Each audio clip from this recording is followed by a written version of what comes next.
Sementara itu, MJ Listeners, Kapolda Jatim Irjen Pol Niko Afinta menyebut bahwa sopir bus pariwisata PO Adriansyah yang mengalami kecelakaan berpotensi menjadi tersangka jika ditemukan unsur kelalaian saat mengemudi. Niko Afinta mengatakan pihaknya masih terus menyelidiki kecelakaan tunggal bus pariwisata yang menyebabkan 14 orang meninggal dunia. Supir yang berhasil selamat dari kecelakaan maut itu masih menjalani pemeriksaan di Polres Mojokerto Kota.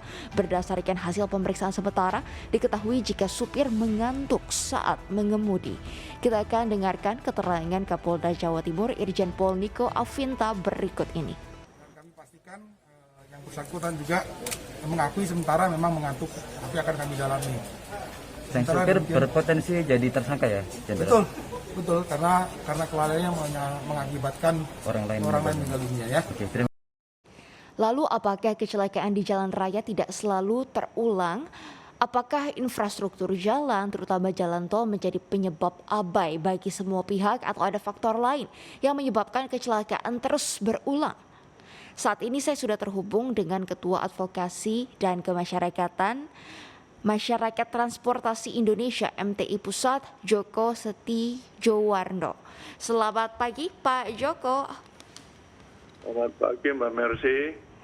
Pak Joko, terima kasih sudah bergabung dengan MG Radio pagi hari ini Pak. Semoga Bapak sukses dan sehat selalu. Amin. Baik, Pak Joko, sebenarnya apa yang menyebabkan kecelakaan di jalan sering berulang dan melibatkan bus? Apakah pihak PO bus atau semua pihak menyangkut jalan ini semakin abai dengan keselamatan, Pak? Ya, ini sebenarnya kalau kita ingin membenahi ya dari hulu sampai dengan hilir ya, persoalan keselamatan ini. Namun yang bisa dipegang saat ini adalah bahwa perusahaan angkutan umum itu harus memiliki namanya SMK. Itu dulu ya. Jadi SMK itu sistem manajemen keselamatan untuk perusahaan angkutan umum. Ya, perusahaan angkutan umum itu bisa angkutan penumpang, bisa angkutan barang. Nah, di sana itu cukup ada 10 item harus dilakukan oleh setiap perusahaan itu. Makanya perusahaan itu kan angkutan umum itu harus orang mengusahakan angkutan umum harus berupa perusahaan karena menyangkut keselamatan, jadi tidak bisa yang sifatnya pribadi ya. Jadi ada 10 item itu seperti dia punya organisasi, kemudian ada manajemen bahaya risiko, ada fasilitas pemeliharaan, perbaikan kendaraan dia harus punya bengkel ya. Kemudian dia pendokumentasian data harus memiliki juga, ada peningkatan kompetensi dan pelatihan secara rutin terhadap krunya ya, tanggap darurat dia harus punya juga, kemudian pelaporan kecelakaan internal, monitoring evaluasi, dan yang terakhir biasanya pengurangan kinerja itu harus dilakukan. Makanya kalau perusahaan-perusahaan yang bagus itu minim sekali kecelakaan. Gitu. Nah, masalahnya sekarang kalau di angkutan umum itu banyak juga angkutannya, pertama masalahnya perusahaannya juga nggak jelas ya kan, baru saja nggak terdaftar. Kemudian kalau kirnya nitip uji kir, belum bagi kompetensi pengemudinya, belum lagi nanti persoalan bagaimana cara mengambil SIM dan sebagainya, itu menjadi persoalan tersendiri juga. Gitu. Baik, Pak Joko, kalau terkait dengan kasus kecelakaan di Tol Mojokerto Surabaya kemarin, Pak, ini kan PO Bus Ardiansyah. Apakah ini sudah termasuk PO yang legit, Pak, dan sudah memiliki standar SMK? Kemarin saya coba cari info ke Kementerian Perhubungan, Direktur Jenderal Perhubungan, ternyata PO-nya itu belum berizin katanya. Kemudian belum memiliki KPS, kartu pengawasan. Nah, ini tapi sudah di KIR ini. Nah, KIR ini harusnya standar. Cara-caranya ini nampaknya ada yang KIR di daerah itu ketat, ada yang tidak ketat. Nah, biasanya PO-PO seperti ini mencari KIR yang tidak ketat. Nah, KIR itu kan diselenggarakan oleh Pemda, Dinas Perhubungan. Nah, tapi Kementerian Perhubungan harus bisa membuat standar secara nasional. Nah, ini yang kami kejar harus dibuatkan sehingga standar, jangan KIR daerah A mudah, ini dipersulit cenderung mencari di daerah A yang mudah tadi, apalagi berkaitan dengan PAD, daerahnya senang. Jadi bukan standar keselamatan, standarnya PAD di daerah seperti itu. Ya, Nah, ini yang yang kerap terjadi. Belum lagi kalau kita lihat, ini kan masyarakat carinya kalau bis pariwisata cari yang murah. Nah, masyarakat juga diedukasi jangan cari yang murah. Apalagi EO atau penyelenggara ini juga harus tanggung jawab. Saya pikir kalau ada EO-nya ya, EO-nya dipanggil, dia harus tanggung jawab. Mengapa dia menyediakan bis yang tidak standar untuk keselamatan. Oke. Itu. Baik, Pak, kalau kita lihat kan saat ini pariwisata sedang digencarkan, saat ini sudah mulai pulih, Pak, bisa menjadi salah satu motor pemulihan ekonomi. Tapi dengan adanya kejadian seperti ini, ternyata saya juga baru tahu bahwa PO Ardiansyah itu belum terdaftar di Kementerian Perhubungan, Pak, secara sah dan mencari standarisasi keselamatan yang lebih mudah, tidak yang sulit gitu, Pak.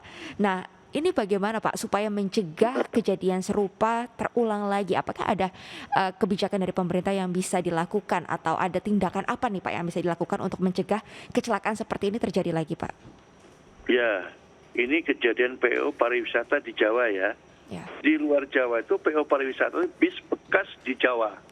Bayangin, bis bekas reguler digunakan pariwisata di luar Jawa. Plat nomornya juga masih di Jawa itu. Warna bisnya masih sama, cuma ditempel. Maka sekarang mudah nempel POA baru lagi. Itu banyak terjadi di luar Jawa. Nah, oleh sebab itu menertibkan ini penting. Ya kan? Sekarang Kementerian Perhubungan sudah punya BPTD, tertibkan aja semua. Jadi ini sepertinya ini juga termasuk saya bilang angkutan liar.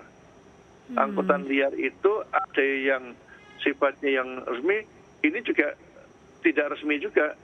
Ya seolah-olah resmi tapi sebenarnya tidak resmi. Jadi angkutan-angkutan liar kategorinya.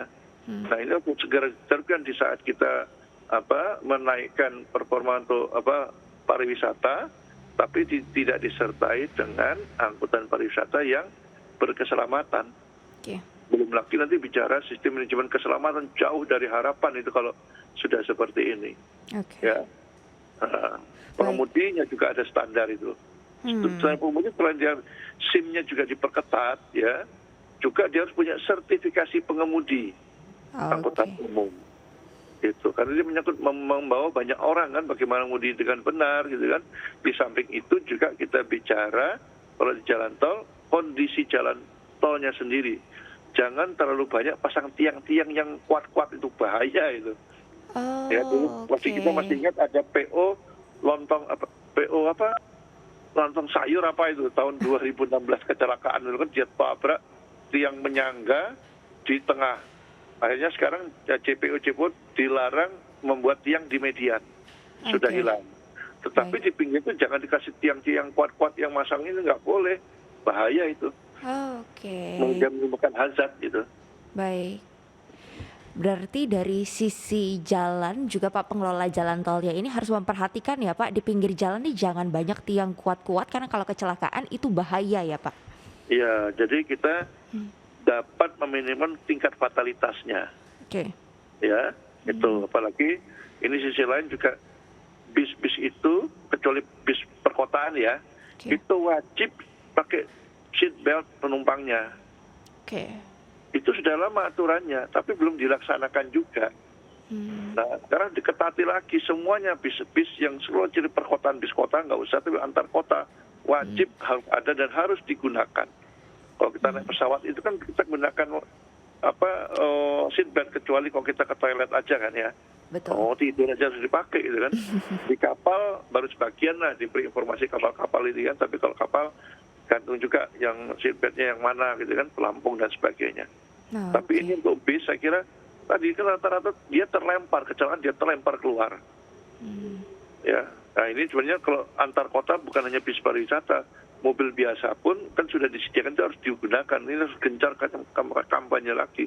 Makanya Direktorat Keselamatan Transportasi Darat yang dulu pernah ada di Dirjen Hubdar itu harus diadakan lagi agar direktorat ini melakukan kampanye masif se-Indonesia. Dia punya anggaran untuk kampanye keselamatan. Baik, berarti safety belt itu penting ya Pak untuk semua pengendara kendaraan apapun. Ini safety belt penting, keamanan itu penting, harus tetap diantisipasi dan harus dijaga ya Pak ya. Betul. Baik, Pak, kalau kecelakaan yang melibatkan bus pariwisata PO Ardiansyah ini kan sopir busnya kemungkinan akan ditetapkan sebagai tersangka. Nah, ini tanggapan Pak Joko seperti apa, Pak? Apakah ini murni kesalahan dari supir, Pak? Nah, makanya tadi saya bilang ini kan bukan kesalahan murni pengemudinya saja. Coba kalau itu wisatanya ada EO penyelenggara dipanggil, dia tanggung jawabnya gimana menjalankan bis seperti itu. Oke. Perusahaannya juga harus tanggung jawab, pemilik busnya. Jadi jangan semuanya pada supir-supir itu juga kadang-kadang mereka nggak punya upah standar juga. Istilah supir cadangan tuh nggak ada, dua-duanya supir.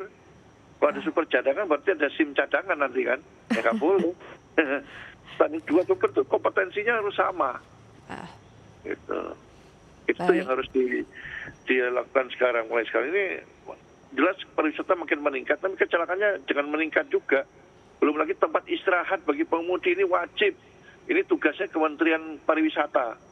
Masa kelas Borobudur aja nggak punya tempat wisata, tempat istirahat wisata buat pengemudi, mestinya harus ada, Oke. ya kan? Nah, upah untuk supir juga harus dibuatkan upah minimalnya berapa standarnya. Ini tugas Kementerian Tenaga Kerja, Oke. upah Baik. standar. Pak Joko, terakhir Pak, apa tipsnya bagi IO atau penyelenggara yang ingin mengadakan perjalanan pariwisata ataupun kita Pak yang ingin jalan-jalan ke luar kota? Nah, ini kita bisa cek kendaraannya aman atau enggak, perusahaan yang menyelenggarakannya ini sudah terdaftar dan mengikuti standar-standar keselamatan atau tidak. Ini kita tahunya dari mana Pak, masyarakat? Ya, EO mulai sekarang pokoknya dia wajib membuka namanya Spionam. Spionam itu bisa di Google, kelihatan ya, Spionam itu dilihat dari situ terbuka umum apakah bis itu standar. Ya. Kemudian uji kirnya juga diperhatikan. Jadi jangan menawarkan perusahaan-perusahaan bus yang tidak terdaftar, kemudian tidak uji kir. Ya, jangan yang murah. Ya, kemudian bagi masyarakat juga sama. Ya, jadi jangan cari yang murah tapi berkeselamatan. Lihat dibuka di Spionam, Google itu ada. Kemudian uji kirnya ada tidak. Ya, pengemudinya juga kalau jangan minta 1, 2 biar mereka saling bergantian. Karena syarat pengemudi minimal 8 jam dia berperjalanan. Itu mulai bukan jalan ya, mulai dia bangun juga sudah dihitung. Nah, makanya perlu standar keselamatan. Oleh sebab itu saya pikir ya masyarakat juga harus jangan menerima yang murah tapi sadar akan keselamatan. Karena tentunya kita bisa pergi juga bisa untuk pulang. Jangan pergi nggak bisa pulang gitu ya. Baik. Baik, terima kasih Pak Joko Setijowarno, Ketua Advokasi dan Kemasyarakatan Masyarakat Transportasi Indonesia Pusat atas waktu dan kesempatannya. Salam sehat Pak, selamat kembali beraktivitas. Terima kasih. Selamat pagi Mbak Mercy. Selamat pagi juga, terima kasih Pak Joko.